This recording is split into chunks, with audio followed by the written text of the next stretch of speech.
eles acabam tendo dificuldades em se relacionar com professores ou os colegas. A Helena trouxe um depoimento para mim na infância. O depoimento, nenhum me trouxe um depoimento agradável da infância na escola. Nenhum. A escola não foi um lugar feliz para essas pessoas que tanto gostam de aprender. Durante minha infância e adolescência, familiares e amigos me consideravam uma menina inteligente.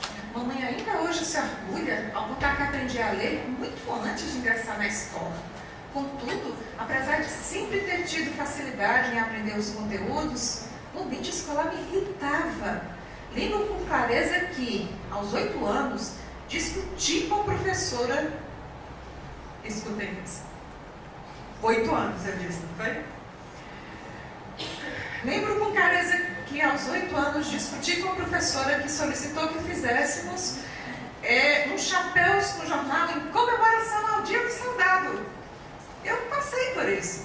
Todos nós passamos. Recusei a participar e falei que aquela atividade era uma bobagem, que seria muito mais interessante nós aprendermos sobre os motivos que levaram o Duque de Caxias a ser considerado o patrono do Exército Brasileiro e que, por causa do seu aniversário, estávamos comemorando o Dia do Soldado. 8 anos de idade.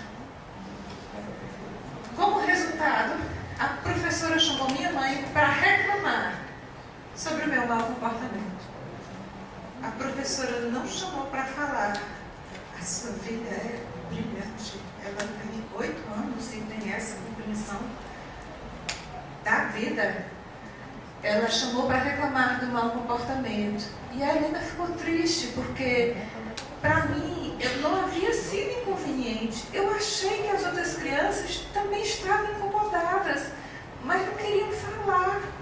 Pedi aos meus pais para mudar de escola e no ano seguinte estudar em um renomado colégio de Fortaleza, onde percebi até os anos finais do ensino fundamental.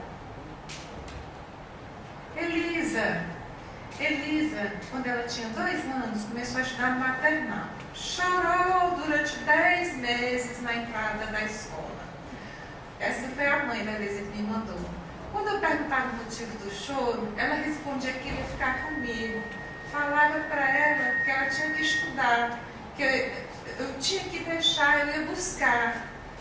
Observe que eles têm a maior dificuldade quando entram na escola. Eu iria buscar, aprender o nome dos colegas, entregava as fichas antes dos amigos. A professora pegou as fichas com o nome dos colegas, para cada qual pegar. Primeiro dia de aula, ela pegou as fichas tudinho, pegou a dela, pegou a dos colegas, que elas aprendeu a ler sozinha, entregou e perguntou se já podia ir para casa, que ela não queria mais voltar para a escola, não.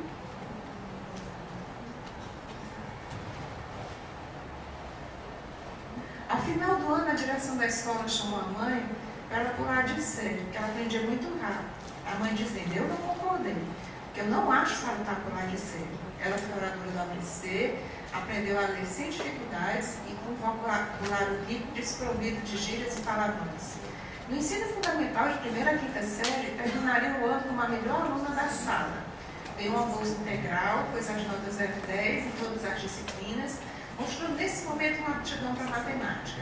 Era apontada como a preferida da professora. Tinha mania de corrigir a professora caso passasse uma informação errada. Eles fazem isso. Imagine a gente em sala de aula. Eles corrigem a gente em público. Existe uma forma de se corrigir o professor em público. O professor é um ser humano, ele está errado. Eu adoro se os meus alunos me chamarem a atenção para que eu não cometa um erro reservadamente e depois eu passo a informação correta e peço desculpa. Aí o que foi que ela encontrou uma solução. Ela tinha a mania de corrigir a professora caso passasse informação errada, conversando com ela. A mãe pediu para ela não fazer isso.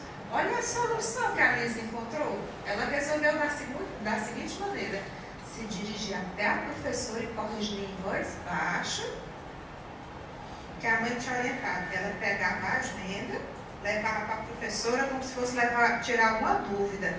Aí ela aproveitava e corrigia a professora. E que isso sirva de lição para os meus alunos do ensino superior também, assim que se faz.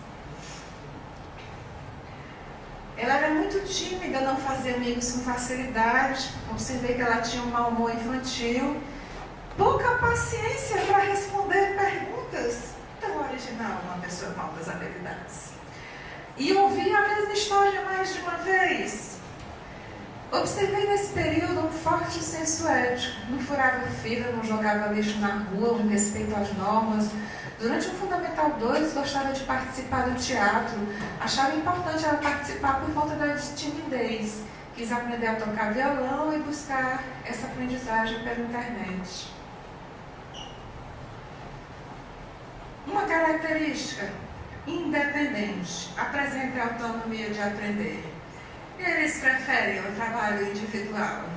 Eles não gostam de trabalhar em equipe, porque todos os outros pensam mais devagar do que eles, fazem as coisas de uma forma mais lenta do que eles, têm menos ideias do que eles. E a gente tem que dizer que todo mundo tem um lugar na sociedade. E eu mostrei para vocês que ninguém é feliz sozinho. Não é porque você tem o alto QI que está com a vida garantida, e ninguém está. As pessoas que tiveram a saúde mental na nossa de Bergman, elas tiveram boas relações com amigos, com familiares e se destacaram pelos seus próprios esforços. Nós temos que nos sentir amados, amar e nos sentir amados para a gente ter saúde mental. A Alexandra me disse, a questão do trabalho de equipe não é que eu não goste, é porque torna tudo mais cansativo. As pessoas não se interessam pelos conteúdos, não estudam, fazem o trabalho de qualquer jeito. Não trabalham em equipe, trabalham por equipe. Eu dou razão a Alexandra, eu não dou razão a todos eles não. Mas eu dou razão a Alexandra, porque uma das coisas que mais me frustra como professora, e quem me conhece sabe que eu amo ensinar, é a falta de interesse de um aluno em aprender. Você estar numa universidade pública é uma grande oportunidade, fez uma grande diferença na minha vida. Aí eu vou dizer a vocês, isso é um fenômeno paradoxal, talvez seja ainda estudado por pesquisadores nacionais e internacionais, é o trabalho individual de equipe. Cada qual faz a sua parte junta. E quando eu vou ler, o capítulo anterior contradiz o posterior, porque eles não leram o capítulo um dos outros. E a conclusão não diz praticamente nada. É assim, nós gostaríamos de agradecer à professora Tânia por essa oportunidade de contribuir para a nossa formação como professores. Não diz nada. E o compromisso desses alunos é com a aprendizagem. Eu também me frustro como professora, que eu vejo que os alunos, em vez de estarem preocupados em assistir a aula e aprender, porque a aprendizagem não corre no dia da aula, eles estão preocupados com a nota, com o dia da prova. Quem tem interesse em aprender, se preocupa com o dia da aula, que é onde ocorre a aprendizagem. A nota é uma consequência. Pois eu tenho que sair corrigindo as partes, fazer sozinha, colocar o nome de todos, ela toma carinha por nada. Uma vez pedi para uma amiga minha fazer alterações no que ela havia feito. 5 vezes. O professor Igor disse que eles eram perfeccionistas, não disse, é verdade. Quando chegou na última vez, fiquei pensando que eu ia perder a amizade. Ou teria que me conformar e entregar o trabalho mal feito. Uma das coisas que eu admiro é o interesse, o compromisso com a tarefa, com a aprendizagem e fazer bem feito. Eu admiro isso neles. Eu aprendo muito com eles nesse sentido. Eles são curiosos e fazem muitas perguntas. Isso não é um problema. O problema é o professor. O professor se sente incomodado, porque ele sai do seu lugar de autoridade, do saber. Às vezes os outros colegas também. A pessoa pergunta porque ela tem um interesse legítimo em aprender. E as outras são interpretadas como arrogantes. Isso aqui é um grupo, eu perguntei para eles. Eu já fiz a pergunta, mas a professora não entendeu. Aí eu perguntei assim, você foi interpretado como arrogante? Eu posso ter sido pelos outros, mas pela professora acho que não. Eu não tentei persistir na pergunta. Eu fingi que a resposta dela não tinha nada a ver, me satisfez. Outro disse, pensar que eu estava testando o professor. Aí eu, para derrubar, você diz, ou que eu estava querendo dar aula no lugar dele. A Cris diz que sempre gostou de livros. Aos 7, ela teve a primeira aula de inglês e se apaixonou, ama idiomas e agora em computadores. Quando criança, fazia muitas perguntas aos professores. Eu era chamada de puxa-saco, baba-ovo. Já fui chamada de pedante. Como eles gostam de aprender e eles querem realmente entender, não é aquele pacto de mediocridade para passar numa prova, tirar nota boa numa prova, muitas vezes eles são interpretados erroneamente como arrogantes. Não apresenta desempenho acadêmico correspondente ao seu potencial. Eles são conhecidos até como underachievement. Eles têm um desenvolvimento abaixo das suas potencialidades. São pessoas com altas habilidades, mesmo acadêmicas de alto QI, que são reprovadas por nota, por falta e acabam ansiedade. A Helena, a gente acha que eles estão com o futuro garantido, né? Isso não é verdade. Olha a história da Helena. No ensino médio, consegui uma bolsa de estudo numa grande escola empresa. E ao concluir o terceiro ano, fui aprovada em um curso de elite na UFC. Entretanto, a escolha do curso não foi minha, mas fruto de uma pressão da escola. Então, logo que ingressei na faculdade, desisti. Fiz um ano de cursinho e fui aprovada em outro curso, também na UFC. Esse eu escolhi com cuidado, acreditei que estava seguindo o caminho certo, mas desisti novamente. A universidade me pareceu ainda mais frustrante que a escola, com conteúdos rasos, infinitas avaliações sem sentido. Quando desisti pela segunda vez, sofri muito, principalmente porque não tive o apoio de minha família. Inclusive, questionaram: o que adianta você ser tão inteligente se você não sabe o que quer? Procurei a ajuda de uma psicóloga e essa sugeriu que talvez o motivo de eu não me adaptar à universidade era porque eu não havia sido feita para o ensino superior. Perdoai, ó Pai, ela não sabe o que faz. Algo em mim quebrou. Passei mais de um ano longe da universidade, em casa, lendo livros, assistindo filmes. Depois de um tempo, resolvi arriscar e fiz o Enem. Entrei no terceiro curso, porém mais uma vez abandonei. Desisti e insisti, ingressei na quarta, na quinta, na sexta graduação. Helena passa nos cursos mais concorridos das universidades federais pelo Enem, mas não consegue concluir. As necessidades educacionais desse alunado não são evidentes, né? Só quando a gente convive com eles. Ela está na sexta graduação, estava a ponto de migrar para a sétima, ela ia desistir. Quando uma professora, excelente psicóloga, ao contrário da outra, que tive o desprazer de conhecer, me abraçou e me orientou. Pela primeira vez, alguém indicou que o motivo de minhas desistências poderia estar associado a essas habilidades. Dessa forma, eu pude justificar e aliviar a sensação de fracasso que carregava comigo. Embora tenha tido vontade de desistir várias vezes, hoje estou quase me formando. Se não fosse a orientação e o apoio constante dessa professora, um verdadeiro ser de luz, eu teria mudado de curso e sabe Deus onde eu estaria hoje. Nicolau, durante o terceiro ano do ensino médio, pensei em entrar para diferentes cursos superiores, como Ciências Biológicas, Direito, Ciências Sociais, História, Engenharia Civil. No entanto, após o resultado do Enem, eu não sabia em que curso superior eu deveria entrar, então escolhi o curso de Biotecnologia. Decidi que Biotecnologia não seria o ideal para mim.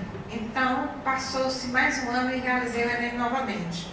Nessa segunda tentativa de ingresso ao ensino superior, ainda não sabia que curso ingressar. Então, decidi por comércio exterior na universidade particular. Novamente, cheguei à conclusão de que não escolhi o curso ideal e assim me matriculei em outro. O primeiro semestre é marcado pela solidão e pela incerteza. Por algum motivo, não acompanhei as matérias dadas pelos professores e meu desempenho acadêmico despencou. Observe que interessante. decidi obter propositalmente reprovação por várias disciplinas, para que eu pudesse dedicar mais tempo aos meus estudos individuais e hobbies. Eles são brilhantes, eles sabem matemática, eles se ensinam vários idiomas, mas eles se sentem extremamente improdutivos em sala de aula, eles faltam para estudar. Eu já perguntei, vocês faltam para assistir a Netflix, para jogar videogame, para namorar? Não, a gente falta para estudar. Mas vocês sabem que isso não dá diploma, né? Essa pergunta eu sempre tenho na mão.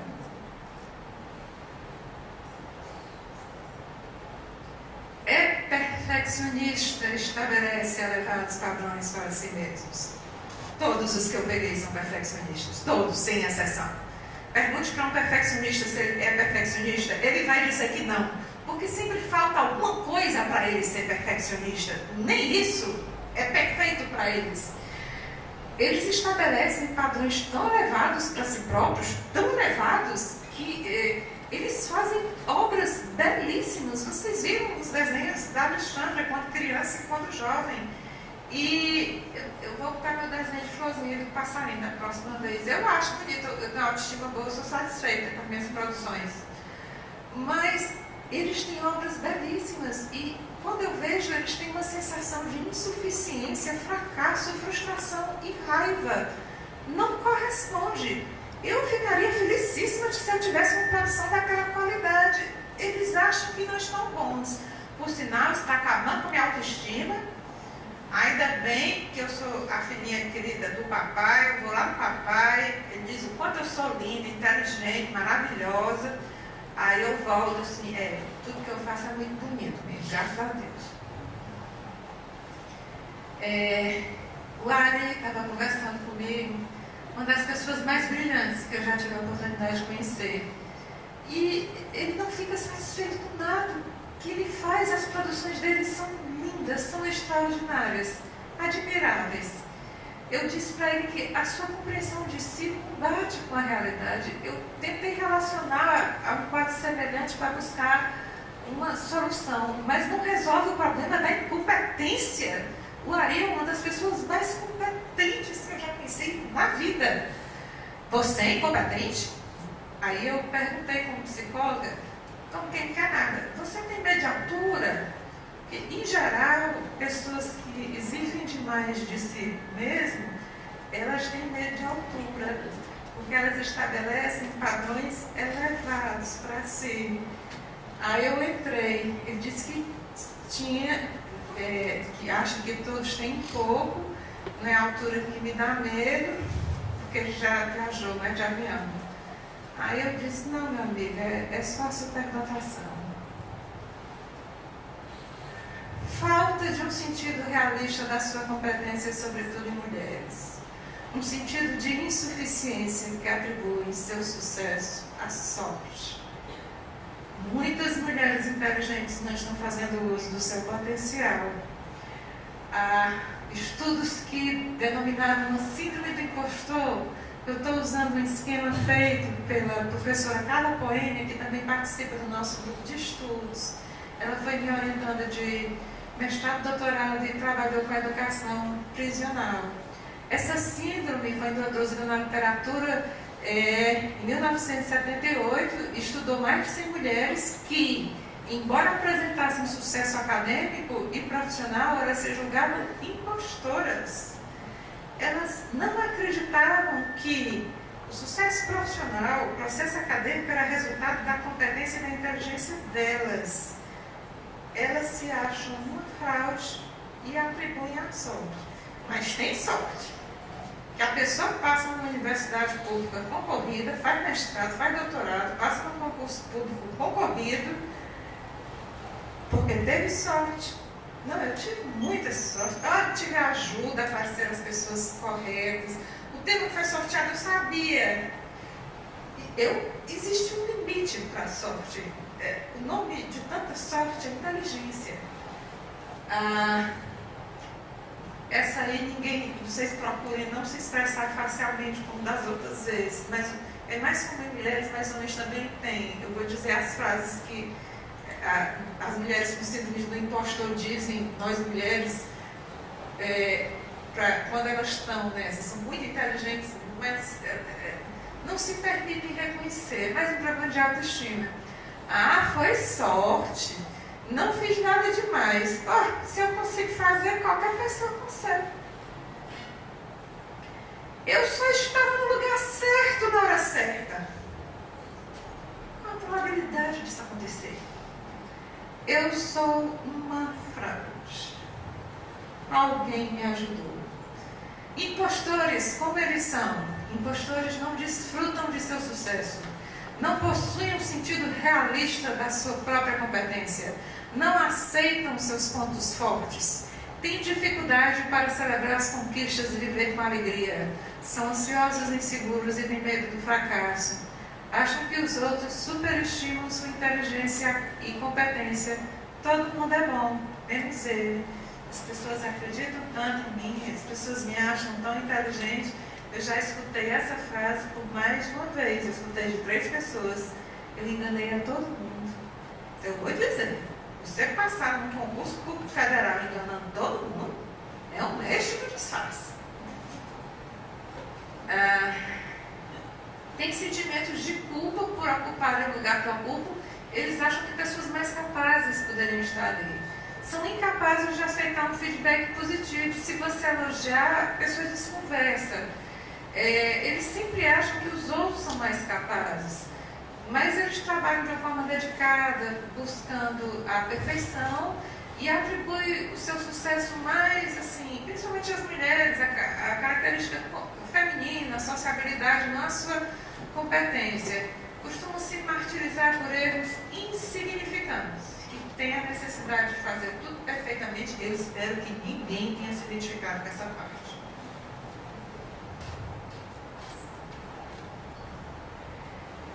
E agora nós vamos encerrar com a Karina, que vai falar sobre a educação, e nós abriremos para perguntas.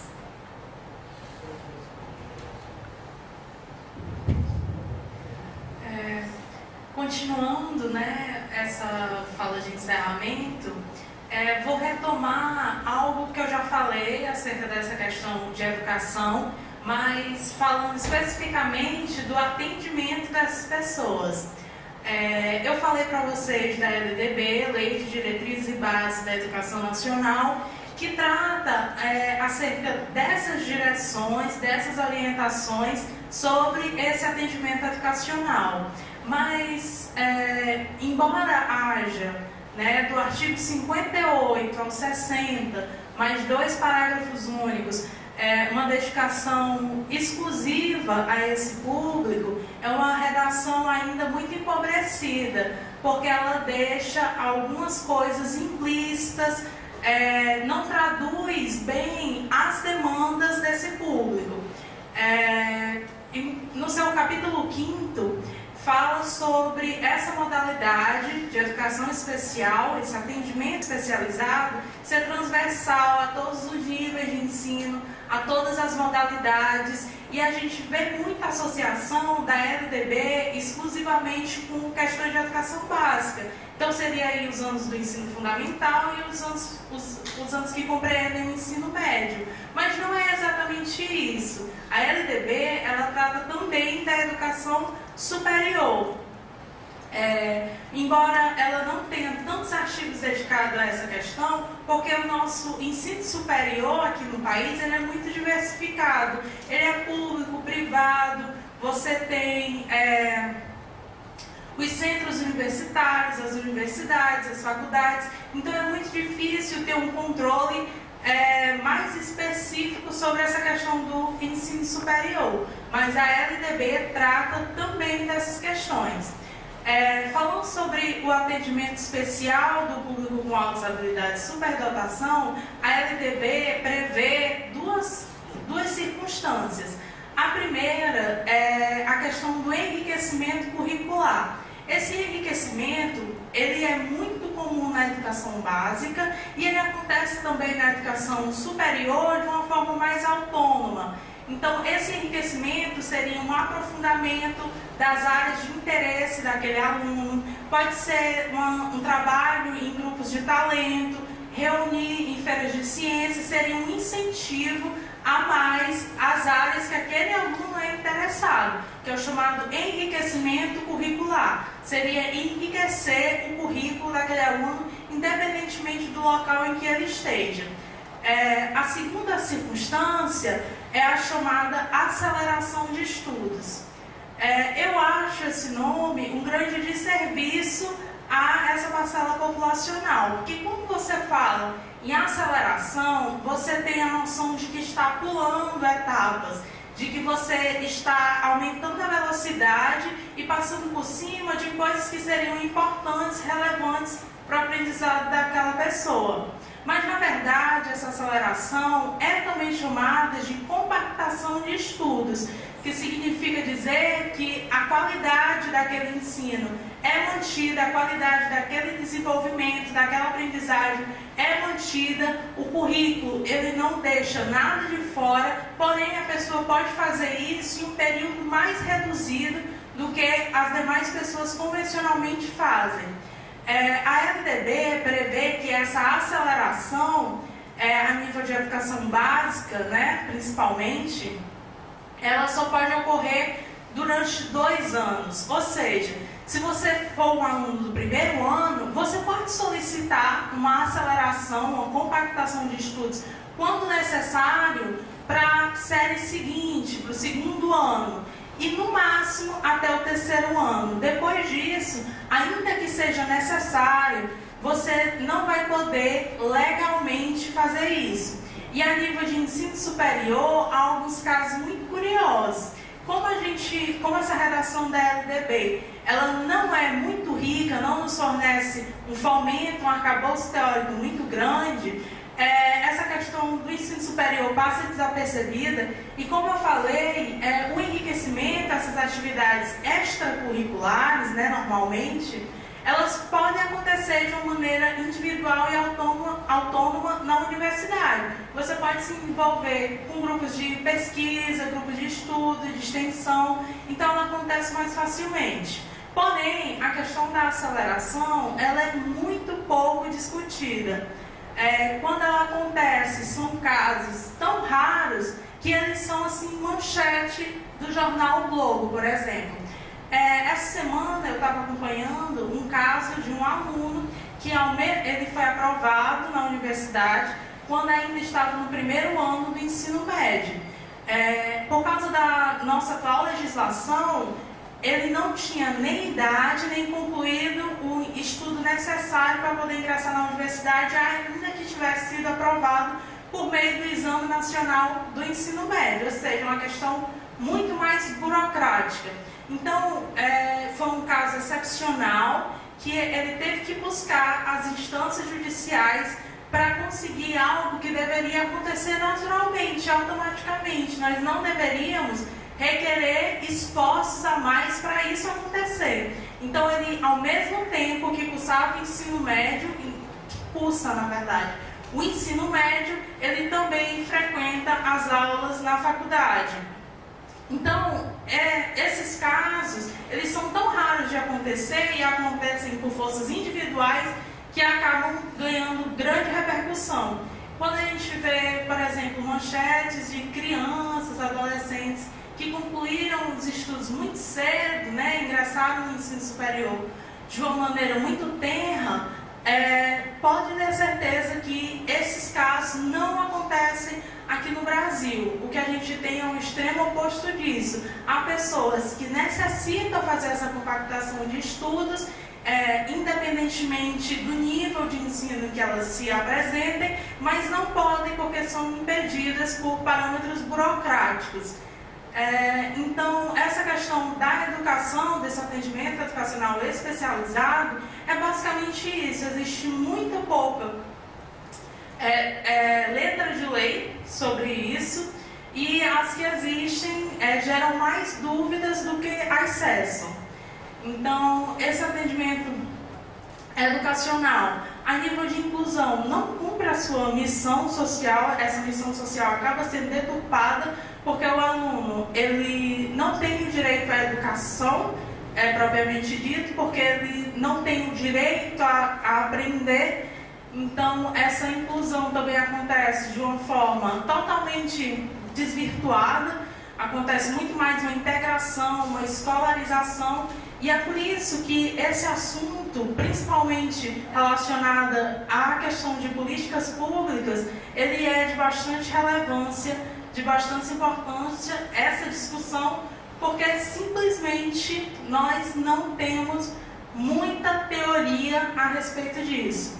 E essas demandas, elas não existem porque estão na lei. A lei, ela serve somente para assegurar uma demanda que é intrínseca daquele público. Porque a lei, ela pode mudar amanhã, e a lei nem sempre foi como é, mas as demandas das pessoas continuam sendo como sempre foram.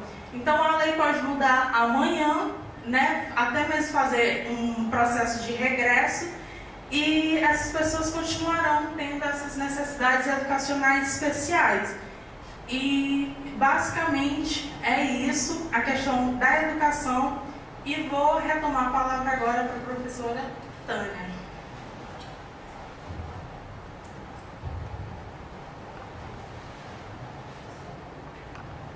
Pessoal, eu sei do avançado da hora, aí eu agradeço demais a presença de vocês aqui, eu sei que todos temos compromisso, mas eu ainda tenho alguns relatos que essas pessoas me fizeram, e em respeito a elas eu gostaria de dividir com vocês, é curto, mas além, essas crianças sofrem tanto na escola, sofrem tanto, e elas partilharam o sofrimento delas comigo, e além disso elas me autorizaram a dividir com vocês.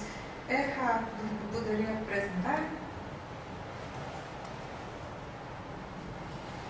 Olha, aquelas pessoas que a gente achava que estavam com a vida garantida, a loucura, pessoal, não é um preço da inteligência. O professor Igor Paim, do IFCE, costuma dizer que a loucura não é o brinde da inteligência. As pessoas com altas habilidades de superdotação que eu conheço adoeceram porque são pessoas. Elas têm depressão, têm baixa autoestima, têm timidez, têm instabilidade emocional, um temperamento explosivo, às vezes não conseguem controlar a raiva, os impulsos, mas cada uma delas que eu vejo, eu me lembro que foi aquela criança que ficou chamando pela mãe na escola. Eles sempre sofreram na escola. E eu trago para vocês as palavras deles. A Elisa me disse, a mãe da Elisa, no segundo grau continuou sendo a melhor aluna. Os professores perguntavam se não ia aparecer algum aluno para desbancar a sua hegemonia. Ela só gostava de estudar. A Elisa não se importava se ela era melhor ou pior do que ninguém. Percebi que a timidez da minha filha ia aumentando. Observei o relacionamento com duas amigas, a chamavam de nerd, gênia, enfim, falavam que era muito difícil ser sua amiga, porque ela era inteligente. A dificuldade, tanta gente sem caráter por aí, a dificuldade de ser amiga da Elisa é porque ela gostava de estudar. Eu acredito que era difícil mesmo. Notem a observação da mãe, pois o fracasso aproxima as pessoas e o sucesso as afasta. Um dia na escola ela tropeçou e caiu. Eu soube pelas próprias amigas que elas riram e falaram que foi o dia mais feliz da vida de cada uma delas. Ver a menina levar uma queda. Eu me lembro que perguntaram assim, ela me disse, você calculou o raio da sua queda? Como mãe, achei lamentável que este fato fosse felicidade para as meninas. Foi puro bullying, pois como ela não caía nas notas, então uma queda literal já era suficiente para o prazer delas. Há um ano ela é acompanhada por uma psicóloga que ela mesma pediu por conta da timidez, percebo melhoras no convívio familiar e com suas amizades. Ela é uma filha muito amada pela família do meu marido e pela minha. Os primos têm um carinho especial para com ela, os sobrinhos a têm como tia favorita e tem uma irmã, a sua melhor amiga. Então, nós temos a timidez como resultado do bullying. Lembra que foi aquele aluno que gostava de perguntar, que o professor se sentia ameaçado e retaliava? Foi o aluno que tirava boas notas e os outros reagiram com bullying na sala de aula? Tudo isso vai comprometendo a saúde mental. O Ari é brilhante, do grupo ele é brilhante, é aquele que tem um perfeccionismo em elevadas proporções, e ele sofreu muito bullying. Eu perguntei, bullying? Me deram uma pedrada no peito. Minha Nossa Senhora, esse mesmo também me empurrou da bicicleta, caí por cima do guidão, estava enferrujado, rasgou minha pelvis, precisei fazer uma cirurgia de hérnia, depois de adulto fiz outra. Eu fiquei assim tão chocada, assim, ele sofreu tanta rejeição, ele é gente boa, ele tinha tudo para ser um marginal. Eu disse, graças a Deus, meu amigo, você não é um marginal. Eu sempre soube que você sofreu bullying. Mas eu não estou me lamentando, eu estou só relatando. Mas eu gritei com ele, para ele nunca mais me bater. Ele nunca mais me bateu, eu apanhava sempre. Eu comentei, Jesus, o que você deve ter passado quando criança. Mas nesse dia eu fui junto com meu irmão. Já me pegaram de surpresa. Uma vez me segurou pelos braços, outro me deu vários socos na barriga e no rosto. Acho que tinha 12. Esse foi outro caso. Mas foi difícil, por isso eu não tinha amigos, saía pouco, videogame. Eu me senti tão lisonjeada assim, de ter te dado confiança de falar para mim, e ele liberou de dividir essa parte da vida dele com vocês. Eu disse, é difícil encontrar alguém para confiar esse seu lado. E ele respondeu, até hoje. Eu me impressiono, meu amigo, como você deu certo. Ele sofreu muita rejeição, foi vítima de violência. O Ari continua a respeito do fato dele dizer que tem ou não altas habilidades. Ele não diz, basta ele abrir a boca. Identidade secreta não é a especialidade dele, não. Ele dizendo para mim que os meus alunos deveriam se preocupar menos com esse reconhecimento, porque esse reconhecimento traz mais injeção de saco que qualquer coisa. Aliás, não traz benefícios, a não ser que você queira manter as pessoas distantes. Sinceramente, de umas semanas para cá, eu tenho me esforçado em ser mais simples. Eu estou chateado de tanta gente dizendo que tem medo de mim, que me acha arrogante. Isso é o oposto do que eu quero. Imagine se eu falasse que sou SD. Eu me segurei tanto para dormir nessa parte, em respeito. A gente que é psicólogo tem que ter consideração pelo sofrimento alheio. Aí eu disse a ele que eu ajudava ele, que o mundo interno era diferente. Aí ele disse uma coisa que me deixou tão entristecida. Antes de ontem percebi que a secretária se tremia falando comigo, quando falei com ela por uns 4 ou 5 minutos. Ele tem fama de ser uma pessoa muito inteligente. Quando ele chega, ele desperta medo nos outros. Se eu chamar, ele é um professor, se eu chamar ele para uma banca aqui, aí os alunos já começam a chorar, se tremem, que não querem uma pessoa inteligente na banca. Dizem, minha filha, qual foi o crime que este homem cometeu? Foi ser inteligente. Eu quero esse homem inteligente na banca, porque quem orientou seu trabalho fui eu. Se ele vir alguma coisa que eu não vi, ele vai acrescentar o seu trabalho. Aí eu perguntei, de quem nós devemos ter medo? A quem nós devemos ter medo? A gente tem medo de alguém de mau caráter, de alguém que possa fazer mal. A gente tem medo de uma pessoa porque ela é inteligente.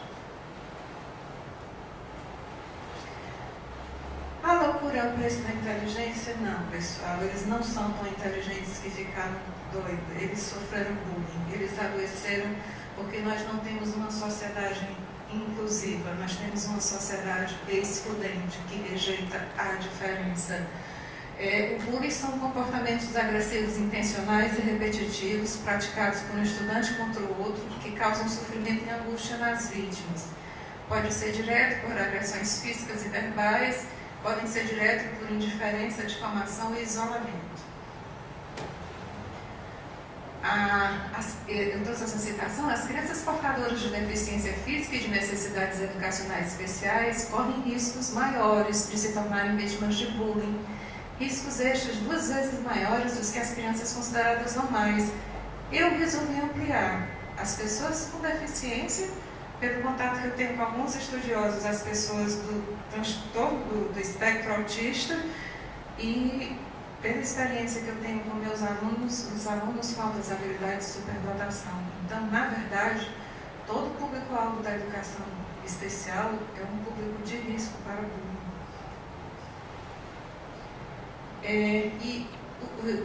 Quem tem altas habilidades, eles têm umas características que favorecem. Ele tem o perfeccionismo deles, são pessoas mais intensas emocionalmente, mais sensíveis, então uma crítica dói mais. Eles querem estudar e aprender sem fazer mal a ninguém, e as pessoas reagem dessa forma. Toda essa reação da sociedade vai gerando uma baixa estima, uma depressão e um isolamento. A Alexandra definiu muito bem para mim se a loucura era o preço da inteligência. Ela já havia conversado com o professor Igor Paim. Eu uso a loucura ao preço, ele usa a loucura ao brinde. Ela disse assim, mas eu acho que é mais um episódio de loucura brinde da inteligência. Concordando com você, raramente ela concorda comigo, eles gostam de discordar, eles são críticos. Haja paciência. Concordando com você, ninguém adoece por ser inteligente. Desde quando inteligência de qualquer tipo, nível, modelo é doença, a pessoa inteligente que adoece mentalmente é por motivos que são alheios a essa inteligência. Qualquer pessoa adoece por ser discriminada, educacionalmente desajustada, solitária e excluída. Isso independe de inteligência. A população de alto QI, ou de superdotados no geral, é um grupo mais vulnerável. A essa questão é fato. Mas isso não tem nada a ver com a inteligência dessas pessoas. Se o meio apoiasse a diversidade, isso não aconteceria. E os grupos em estado de vulnerabilidade assim não se encontrariam. O que vai promover a saúde mental?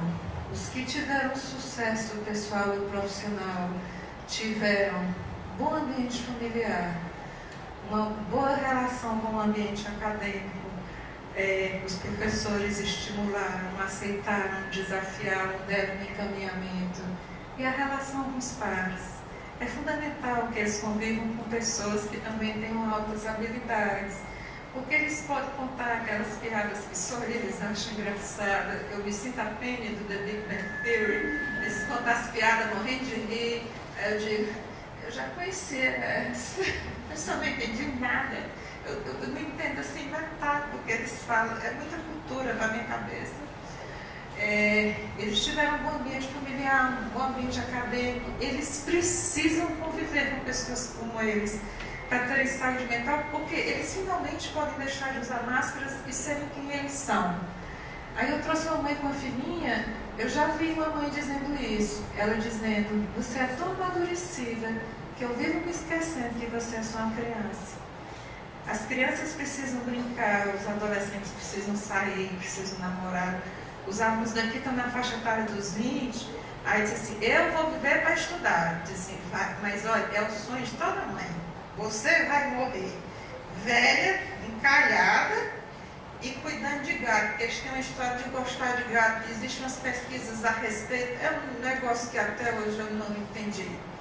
O Ari, por exemplo, já criou 33 gatos quando era na juventude dele.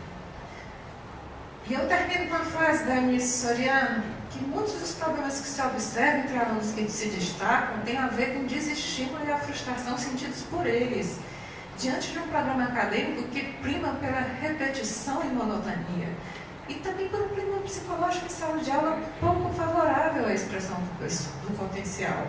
A escola não responde de forma adequada aos alunos com altas habilidades de superdotação, o que ajuda a explicar a apatia e o ressentimento apresentado frequentemente por estes alunos.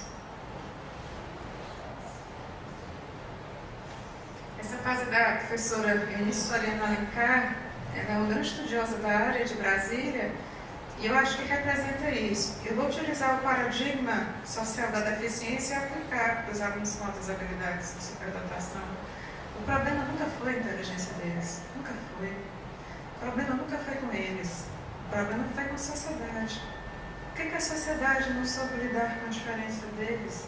Eles não têm direito a um lugar na sociedade? Não têm?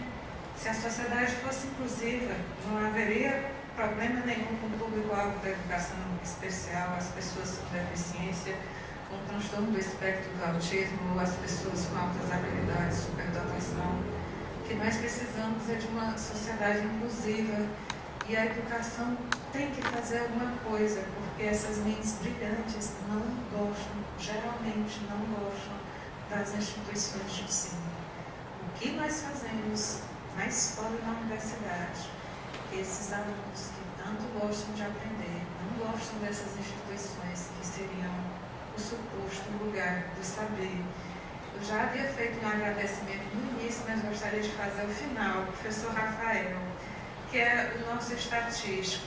Eu havia falado que nós temos, e expliquei ao longo da exposição, que nós temos um programa para impedir a evasão desses alunos, que eles tendem a tirar notas baixas, faltar, se evadirem, não todos, né? Alguns se dão bem com as instituições de ensino.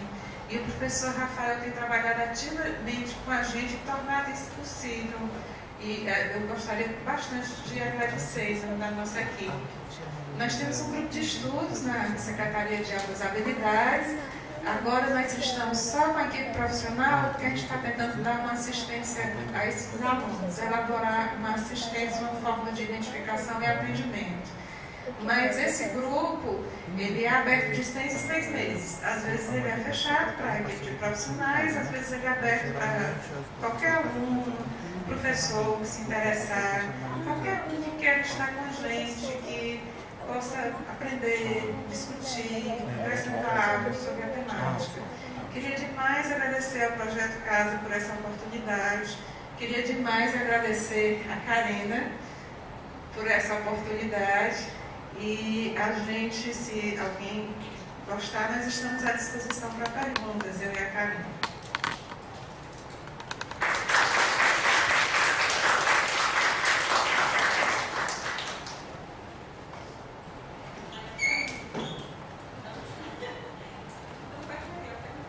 Quem é? Saúde? Não? Diz.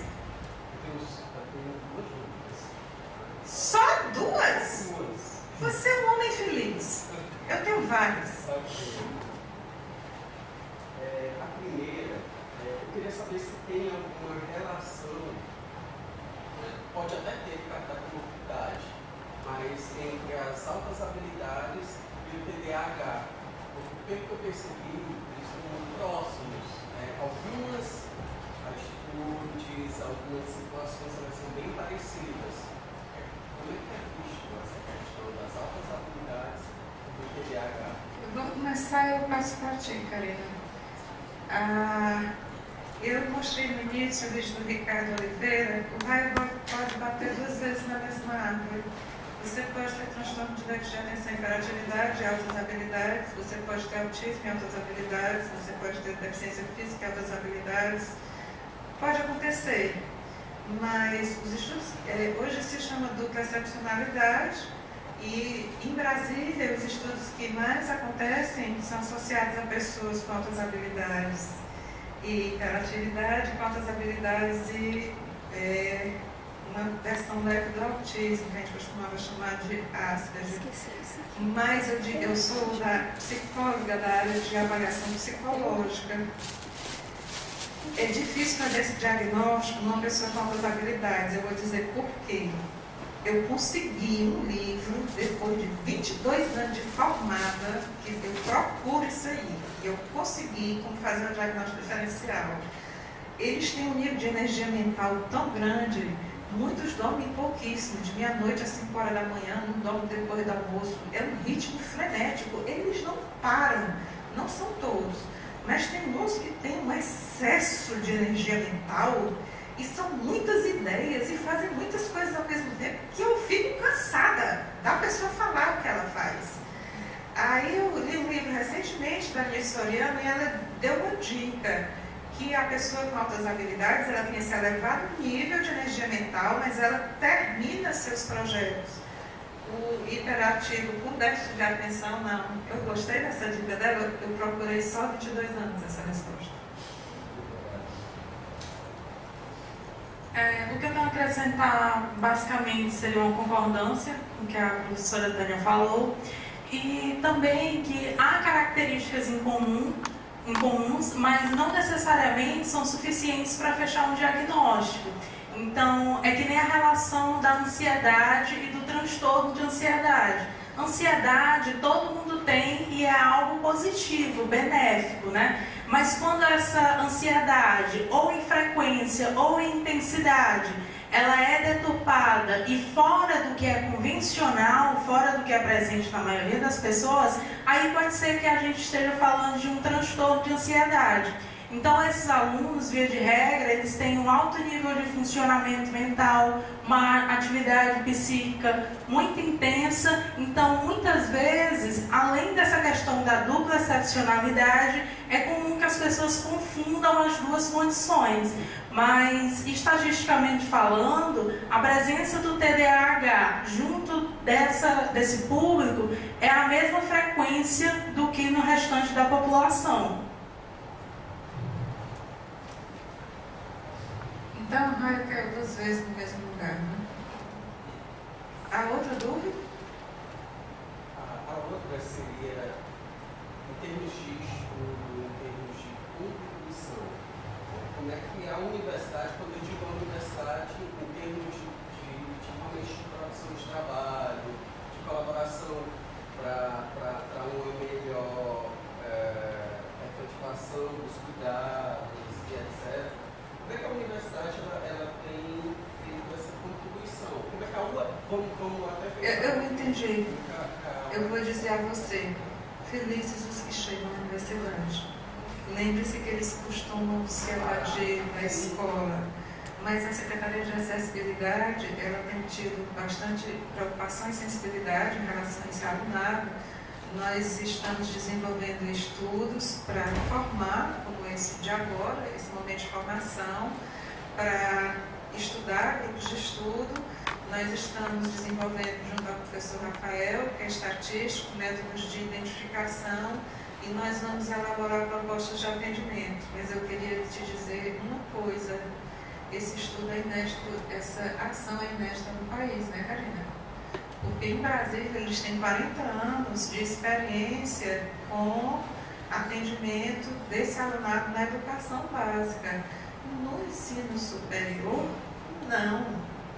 A Secretaria de Acessibilidade, pela sensibilidade da diretora, desenvolveu um trabalho pioneiro. E o caminho dos pioneiros não é fácil. Mas a gente está tentando fazer a nossa parte. Também, né, novamente, concordando e complementando, essa questão do ensino superior, ela é muito mais escassa, muito mais difícil de ser trabalhada, e como a professora Tânia falou, é um trabalho pioneiro, tanto de identificação como de atendimento, embora essas pessoas estejam na universidade. Em 2015, houve a promulgação de um decreto para trazer no censo escolar dados de matrículas, não necessariamente de matrícula e frequência, de alunos com altas habilidades na educação básica e na educação superior. Mesmo isso existindo desde 2015, na educação superior, no país, nós ainda não temos sequer dados do número de matrículas dessas pessoas. Então é uma questão difícil de trabalhar, porém estamos dando os primeiros passos, né? Primeiros passos para frente, não para trás.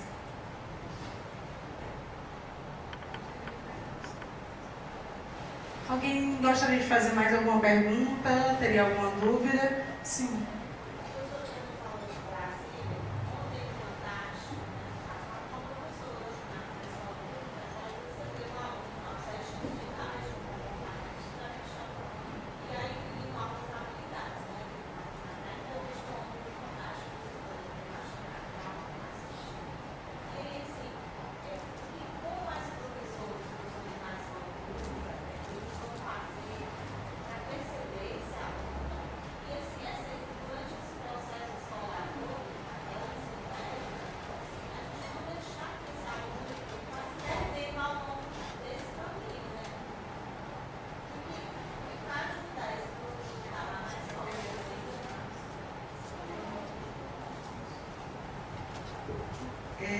tinha 8 anos, né, garotinho?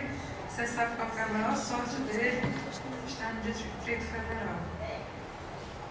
No Distrito Federal existem os estudos mais antigos no Brasil na área de superdotação e talento. E é interessante que, por exemplo, aqui na UFC, essa parte de trabalhar o aluno com deficiência, o aluno com autismo que tem altas habilidades, nós já temos experiência e é raro no restante do país. Ensino superior também, nós estamos desbravando caminhos. Eu visitei, tive a oportunidade de visitar a Escola de Superdotação de Brasília, que eles têm atividades de enriquecimento curricular no contraturno. Inclusive na reportagem, ele tinha 8, estava com adolescentes de 16. Na área da habilidade dele, que eu acho que era robótica, informática, mas necessariamente ele tem que conviver com outras crianças. A lei permite que ele pode ser acelerado 2 anos. A gente viu durante o curso que houve um rapaz que terminou a faculdade cedo. Nos Estados Unidos, nós temos crianças com 11, 15, 16 anos que terminam a faculdade. E nós vimos ao longo da nossa reflexão de hoje que nós somos seres humanos completos. Se a gente investir numa só parte da vida, o intelecto, o afeto, a psicomotricidade, a gente é o ser humano total, a gente descompensa. E lá em Brasília, eu percebi que o atendimento educacional especializado é bastante efetivo. Eles têm uma cultura de 40 anos. As escolas públicas lá estudam pessoas que têm um poder aquisitivo melhor, pessoas que têm um poder aquisitivo que não é tão favorável. Eles lá têm mais oportunidades. Agora aqui, eu estava grávida, em 2006 foi fundado o Núcleo de Atendimento às Altas Habilidades, mas ele está passando por alguns contratempos. Tu está por dentro aí das modificações, então, houve algumas mudanças, vou passar aqui para a Karina que ela está me atualizando.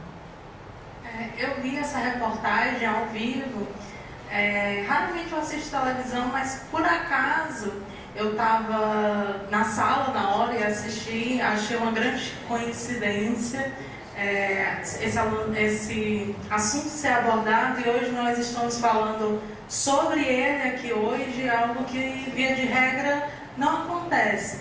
Isso me lembra até uma fala que eu já vi em uma reportagem que dizia o seguinte: no Brasil não basta ter altas habilidades, tem que ter muita sorte também, porque são assim iniciativas pioneiras e que você consegue delimitar muito bem, porque é focado. Então, no caso, Distrito Federal acontece de uma maneira bem desenvolvida, a funcionalidade dessa identificação e atendimento, em São Paulo também, no Rio de Janeiro, mas nas demais regiões do país, Paraná também, mas nas demais regiões do país, há uma precariedade, sobretudo por causa da qualidade de vida, né, do poder aquisitivo também das regiões, que precariza tudo.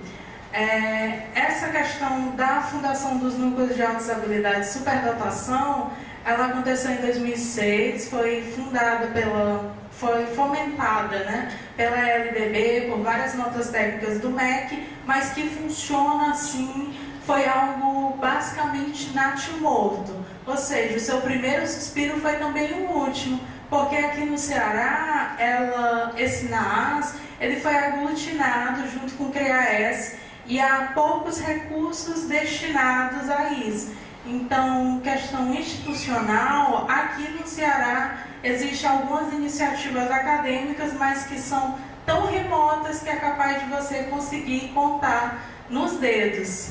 Então, essa questão precisa ser melhor discutida, melhor trabalhada, mas estamos fazendo nossa parte. Mais alguém? Diga, professor Rafael. Pois não. Muito obrigada pela sua colaboração. Pessoal, boa tarde. Só complementamos com a universidade. Eu também estou lotado na Priograde. Ainda tem alguns pontos a falar. O primeiro ponto é que nós tivemos uma pesquisa no último ano, foi o perfil socioeconômico dos estudantes da UFC e de todo o Brasil. Talvez falar assim? Isso, exatamente. Então, nessa pesquisa, 150 alunos da UFC se autodeclararam pessoas com alta habilidade.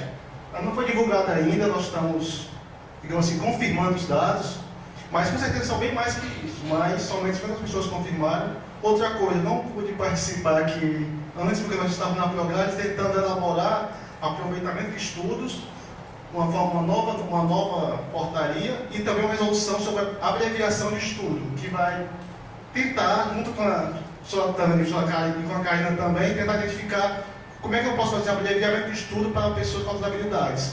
É claro que, pelo modo que é feito hoje, só pega pessoas com altas habilidades e também de alto desempenho acadêmico, que você pode, na metade do curso, se formar, mas você tem que ter todas as disciplinas com conceito excelente. Aquele aluno que se desmotiva e reprova por falso já não tem essa possibilidade.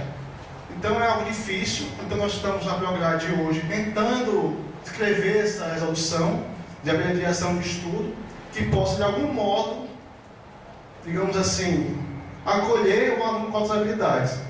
Que esse é o pensamento da universidade agora. Nós estamos na Prograde, junto com a professora Simone e o professor Cláudio, já conversando com a professora Tânia e a professora Wanda, nós temos interesse em tentar acolher esse aluno de uma forma melhor. Mas é algo bem complexo e então qualquer sugestão é bem-vinda. Acho que foi esses pontos com relação à universidade, que foi perguntado, né?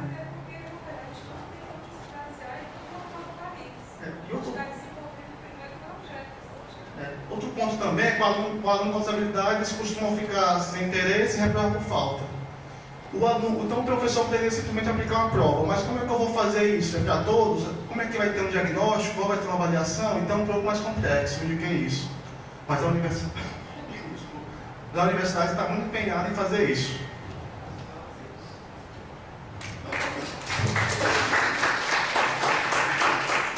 Por isso, os meus agradecimentos ao professor Rafael. A gente tem, é interessante a nossa perspectiva, vocês devem ter observado, nós não falamos do superdotado, nós falamos da pessoa com altas habilidades. Como a gente se une para fazer esse trabalho. Ninguém é feliz sozinho, ninguém tem sucesso sozinho. Eu agradeço a presença de todos, foi muito importante para mim a presença de vocês aqui. E fico à disposição para qualquer esclarecimento. E eu passo o microfone para a Alessandra.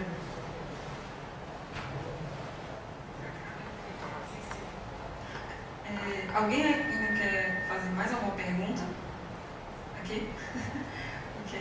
Então, gente, eu agradecer, né, em nome do CASA, a professora Tânia, né, falando sobre esse importante tema que realmente ainda é muito complexo, né, ainda muita coisa para se descobrir. Eu, como professora, me deu um certo desespero, né, porque pelas características que estão aparecendo, né, eu fui pegando na memória, né, o que eu já vivi junto com os alunos, né, e como a gente proceder nesse caminho.